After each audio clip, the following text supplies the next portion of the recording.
ఆంధ్రప్రదేశ్ ముఖ్యమంత్రిగా నారా చంద్రబాబు నాయుడు ప్రమాణ స్వీకారం చేశారు. ఏపీలో టీడీపీ, జనసేన, బీజేపీ కూటమి పాలనకు శ్రీకారం చుడుతూ చేపట్టిన ప్రమాణ స్వీకార మహోత్సవానికి అటు తెలంగాణ, ఇటు ఆంధ్రప్రదేశ్ రాష్ట్రాలతో పాటు వివిధ రాష్ట్రాల నుండి టీడీపీ, జనసేన, బీజేపీ కార్యకర్తలు, అభిమానులు పెద్ద ఎత్తున హాజరు కావడంతో విజయవాడ, గుంటూరు నగరాలు జనసంద్రమయ్యాయి. రహదారులు వాహనాలతో స్తంభించాయి. గుంటూరు జిల్లా మంగళగిరి సమీపంలో జాతీయ రహదారిపై ఉన్న టోల్గేట్ వద్ద రాయలసీమ నుంచి వస్తున్న వాహనాలతో ట్రాఫిక్ నిలిచిపోయింది. నారా చంద్రబాబు నాయుడు అనే నేను శాసనం ద్వారా నిర్మితమైన భారత రాజ్యాంగం పట్ల నిజమైన విశ్వాసం, విధేయత చూపుతానని, భారతదేశ సార్వభౌమాధికారాన్ని, సమగ్రతను కాపాడుతానని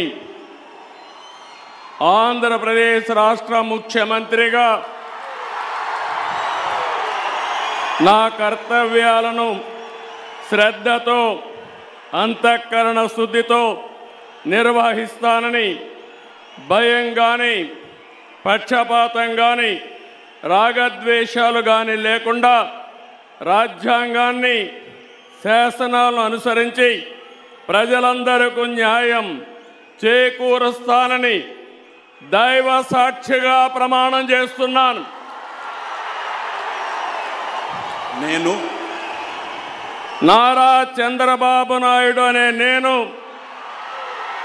ఆంధ్రప్రదేశ్ రాష్ట్ర ముఖ్యమంత్రిగా నా పరిశీలనకు వచ్చిన లేదా నాకు తెలియవచ్చిన ఏ విషయాన్ని నా కర్తవ్యాలను సక్రమంగా నిర్వహించేందుకు అవసరమైన మేరకు తప్ప ప్రత్యక్షంగా కానీ, పరోక్షంగా కానీ ఏ వ్యక్తికి లేదా వ్యక్తులకు తెలియపరచనని లేదా వెల్లడించని దైవ సాక్షిగా ప్రమాణం చేస్తున్నాను.